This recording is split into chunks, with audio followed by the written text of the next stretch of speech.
कहते हैं ना कि वक्त से पहले किसी किस्म की भरमबाजी, टशनबाजी और शोबाजी से परहेज करना चाहिए। और जिन लोगों ने इसको कभी अप्लाई नहीं किया, उन्होंने वक्त से पहले खुद ही बेइज्जती उठाई।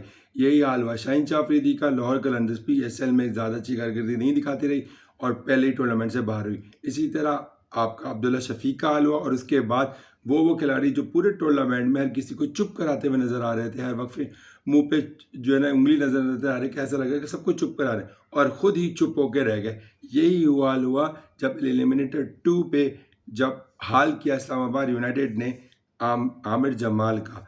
आमिर जमाल ने पूरा का पूरा जो जिम्मेदारी मैं जिम्मेदार ठहराऊंगा वो आमिर जमाल की बॉलिंग को ठहराऊंगा। बाकी और लोगों ने भी बहुत अच्छी बॉलिंग नहीं की थी पेशावर की तरफ से, लेकिन जो लोग ब्लेम दे रहे हैं बाबर आजम को कि उनकी कप्तानी अच्छी नहीं रही, कप्तानी बाबर की बहुत अच्छी थी लेकिन उनके बॉलर्स ने साथ नहीं दिया। और ख़ास तौर पे आमिर जमाल जो हर किसी को टशनबाजी, भरमबाजी, शोबाजी और किसी को चुप कराते हुए नजर आ रहे थे, वो बिल्कुल बेबस नजर आए और उनको अपनी औकात याद आ गई होगी। यानी कि हैदर अली जैसे बैट्समैन से, कोई बहुत बड़ा तुरम खान नहीं, हैदर अली भी वो भी कोई ऊंची चीज़ नहीं है, लेकिन हैदर अली ने जिस तरह के छक्के जड़े हैं आमिर जमाल को और पूरा मैच छीन लिया। हैदर अली ओवरऑल टूर्नामेंट में अगर बात की जाए तो बिल्कुल वर्स्ट परफॉर्मेंस रही, लेकिन जिस तरह उस लड़के ने कल के मैच में जिस तरह परफॉर्मेंस दी है वो आउट क्लास थी। और ख़ास तौर पे आमिर जमाल को जो उसने 2 छक्के मारे और वहीं मैच ख़त्म करके रख दिया था। और आमिर जमाल सिर्फ 3 ओवर में 41 रन खा गया।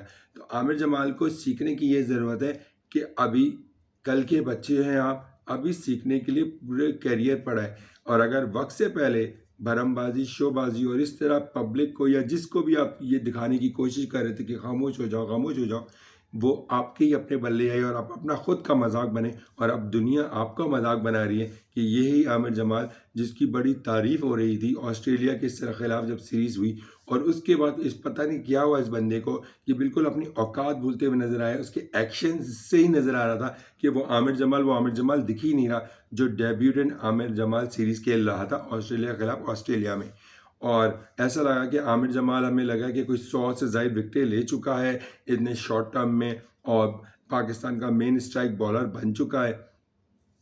और बैटिंग कर रहा है तो शो मार रहा है, बॉलिंग कर रहा है तो स्टाइल दे रहा है, और उसके बाद जब पिट रहा है तो बिल्कुल बेबस नजर आ रहा है। अब आप अंदाज़ा करें कि आमिर जमाल हैदर अली से जब पिट रहा था तो फिर आगे क्या बचा।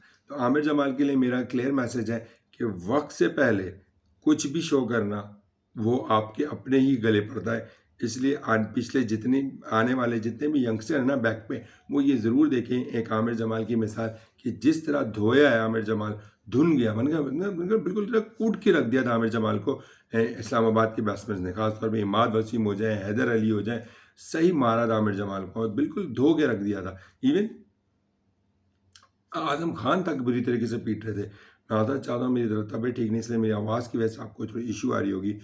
तो मेरा कहने का मकसद ये था कि जो लोग ब्लेम दे रहे हैं बाबर आजम को, वो बिल्कुल गलत ब्लेम दे रहे हैं। बाबर आजम ने अपने तौर पे अच्छी कप्तानी की और जिस तरह की टीम सेलेक्ट की थी, जो कि ये अब जो जावेद आफरीदी का अलग स्टाइल है, वो विराट से भी कोई भी खिलाड़ी एक मैच में एक सीरीज़ में अच्छी परफॉर्मेंस दे देता है, फ़ौरन उसको सेलेक्ट कर लेता है। ये नहीं देखता कि उसका बैकग्राउंड क्या है, कि अभी वो यंग है या वो यंग नहीं है। अभी ऑस्ट्रेलिया के खिलाफ वेस्ट इंडीज़ का एक यंगस्टर बॉलर, उसको सिलेक्ट किया जोसेफ को, उसको सिलेक्ट कर लिया फॉरवर्ड फंड, लेकिन उसने क्या किया, उसने कहा कि यार मैं तो इंजर्ड हूँ और वो खेलने चल, अब वो जा रहा है IPL खेलने के लिए। इसी तरह ऑस्ट्रेलिया के खिलाफ सीरीज़ में पाकिस्तान के आमिर जमाल और खुर्रम शहजाद ने अच्छी बॉलिंग की।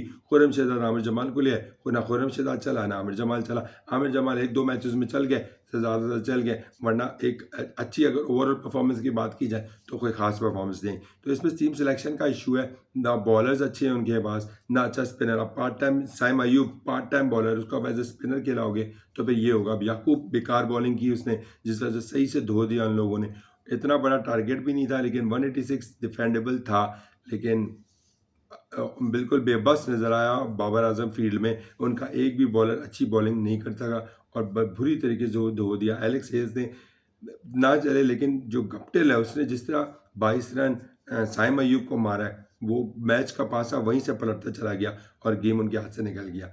और जितनी तारीफ की जाए कम होगी। जिस तरह की बैटिंग हैदर अली ने गप्टिल ने, आजम खान ने और ख़ास तौर पे इमाद वसीम ने के लिए as a senior most senior खिलाड़ी होते हुए, और बेहतरीन as a performer as a match winner की इनिंग खेली है, किरदार अदा कर रहे हैं। शुरू की से में अगर PSL की बात की जाए तो परफॉर्मेंस अच्छी नहीं थी, लेकिन अगर लास्ट 3 मैचेस की बात की जाए तो मैच विनिंग इनिंग्स खेल रहे हैं और इस्लामाबाद यूनाइटेड को फाइनल तक पहुंचाने में मेन किरदार इमाद वसीम ही का रहा है। अब खबरें ये हैं कि सब कह रहे हैं कि इमाद वसीम को टीम में लाया जाए। बात सच भी है कि इमाद वसीम को लाया जाए, लेकिन कोई वही इशू आता है, एटीट्यूड प्रॉब्लम, उसकी कंडीशन, ये आने वाला वक्त बताएगा। लेकिन अब फाइनल है, ठीक है, डिजर्व करती थी Islamabad United. Complete strong team है Islamabad United, complete strong team है मुल्तान सुल्तान। दो डिजर्विंग टीम इस वक्त जो इस वक्त फाइनल में है वो डिजर्व करती थी जो फाइनल में पहुंची है। पेशावर ज़ल्मी अच्छी थी, लेकिन पेशावर ज़ल्मी के पास अच्छे बॉलर्स नहीं थे।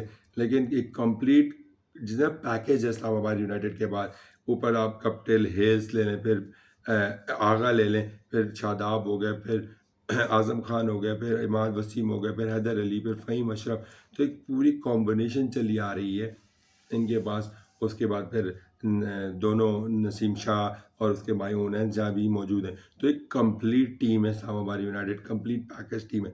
इसी तरह मुल्तान सुल्तान भी एक कंप्लीट पैकेज टीम है, और यासर मौजूद है, उसके बाद फिर रिजवान खुद है, फिर इफ्तिखार खुद है। तो एक कंप्लीट टीम उनकी भी अच्छी खासी है। तो अच्छा फाइट देखने को मिलेगा कल HBL PSL फाइनल का, मुल्तान सुल्तान वर्सेस इस्लामाबाद यूनाइटेड। मुझे लगता है कि डिज़र्व करती है इस्लामाबाद यूनाइटेड ये टाइटल जीतने के लिए। बाकी आप अपनी राय का इज़हार कीजिएगा। अपना ख्याल रखिएगा। अल्लाह हाफ़िज़।